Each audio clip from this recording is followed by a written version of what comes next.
कामसूत्र की देवता कामदेव ही है? नहीं, सरस्वती जी। वो तो विद्या की देवी है। I know, this is supposed to be from विद्या।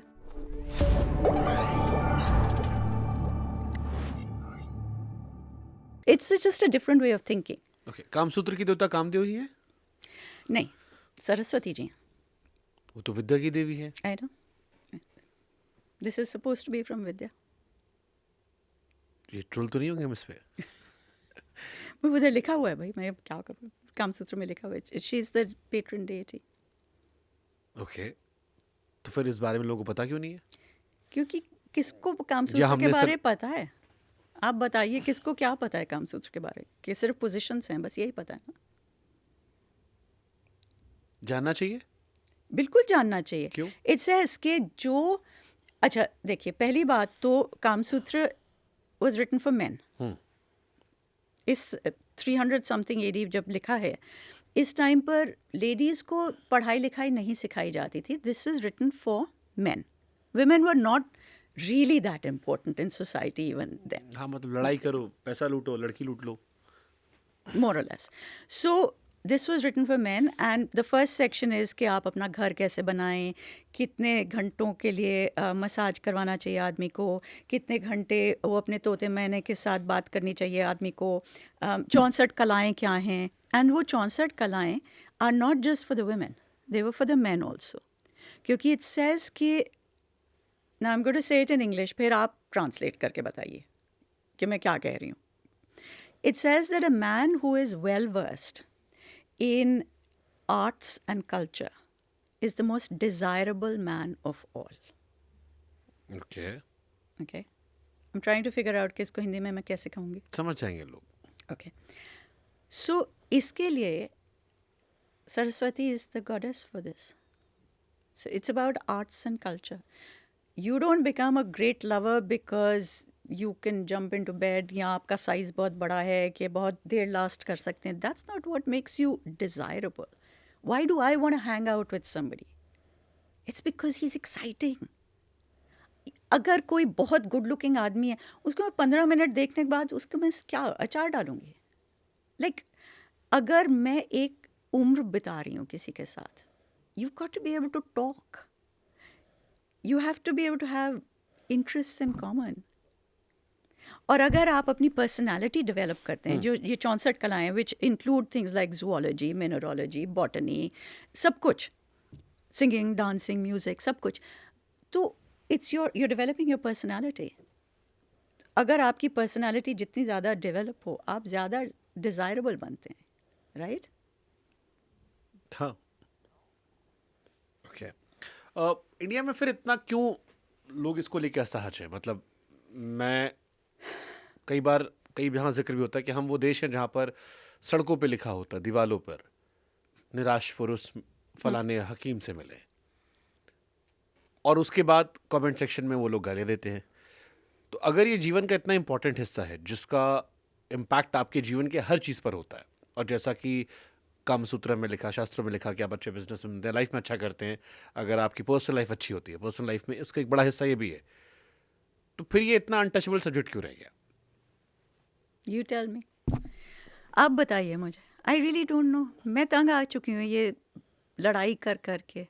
एक तो ओके, आई अंडरस्टैंड कि ठीक है, ब्रिटिश आए, विक्टोरियन मोरालिटी, प्रूडरी हो गई, जो भी, बट अब तो उनको भी गए काफ़ी साल हो गए हैं. We have now got time to reclaim it, right? कोई सुनने को नहीं तैयार. जब हम बात करते हैं इस पे, तो ये नहीं कि लोग कहते हैं अच्छा अच्छा दिस इज़ वेरी गुड, ये हम ट्राई करेंगे. उल्टा आके लड़ते हैं, गाली देते हैं.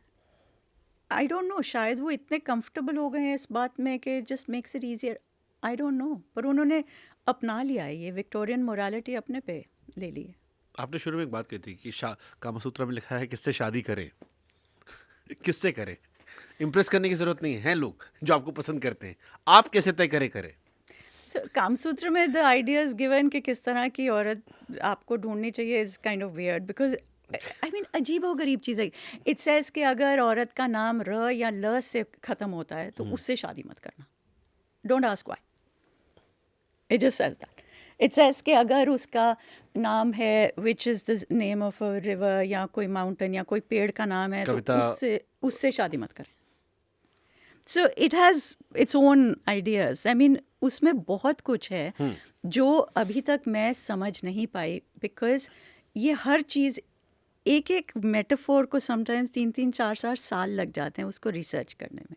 तो ये बहुत आहिस्ता आहिस्ता हो रहा है. जैसे मैं काम उत्सव की बात कर रही थी, जो ये काम उत्सव हैं these are not translated now, क्योंकि ये ब्राह्मण लोग नहीं जाके कर, पंडित नहीं करते थे जहाँ पर उनको बहुत सारा पैसा मिल रहा है, सब कुछ मिल रहा है. सो उन्होंने वो ट्रांसलेट ही नहीं की, because this was done by women. We don't have the books now. तो मैं इसकी रिसर्च कर रही हूँ बाय रीडिंग कालिदास, भानुदत्ता, डांडीन, ये जितने भी 5th, 6th, 7th, 8th century के संस्कृत प्लेज हैं उनको पढ़ के, बिकॉज देर ऑल रोमांसेस, उनमें जो जो पैसेजेस किसी उत्सव पे हैं, हाउ इट्स बीइंग डन, उधर से मैं रिसर्च ले रही हूँ. So it's just difficult. 4 पुरुषार्थ होते, धर्म, अर्थ, काम, मोक्ष. जी. लेकिन कभी भी किसी स्पिरिचुअल आदमी से ये नहीं सुना गया कि मोक्ष भी इम्पोर्टेंट है. मतलब मोक्ष के लिए ये होता है सब त्यागना पड़ता है. हाँ. और त्यागने में सबसे पहले आपको अपनी ये लाइफ त्यागनी पड़ती है जिसमें हम काम की बात करते हैं. क्यों? क्योंकि दैट्स, आपने एक बात देखी है. अच्छा, let me tell you historically 325 AD में कैथोलिक चर्च की पहली एक्यूमेनिकल काउंसिल सेटअप हुई. ओके, शुरू से दे स्टार्टेड सेइंग शरीर गंदा है, ये सिंफुल है, ये पाप है, सेक्स पाप है, शुरू से.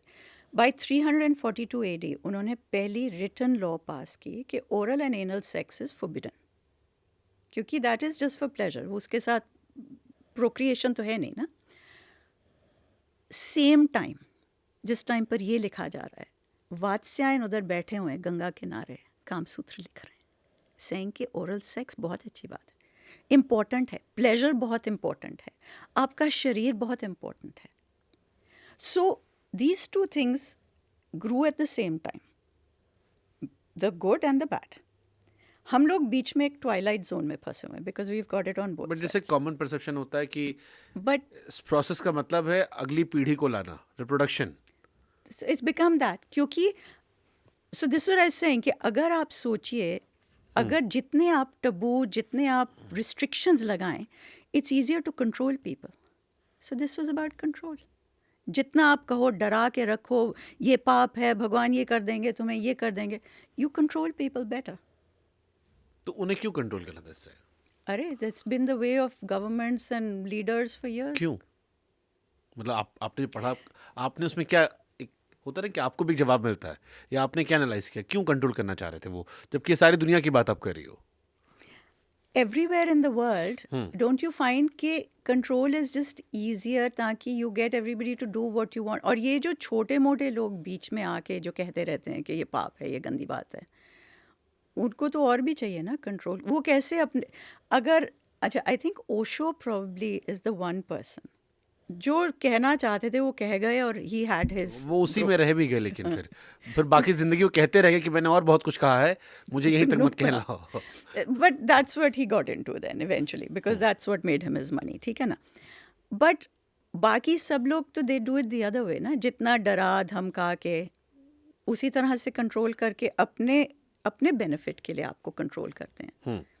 एंड अब like we were saying earlier, it's become a numbers game. जो भी सोशल मीडिया पे जितनी आपकी बाहर तरक्की हो रही है, जितना आपका profit margin, everything is based now on your social media numbers, right? तो आपके नंबर्स कहाँ से बढ़ेंगे? If you ever go on Meta, if I say really nice things, no views, किसी को नहीं इंटरेस्ट. अगर मैं अच्छी प्यारी सी कुछ बात, जैसे ही मैं किसी को गाली निकालूं, जैसे ही मैं किसी को कुछ प्रॉब्लमैटिक कहूँ, millions. It's just, we're weird. That's how we're wired.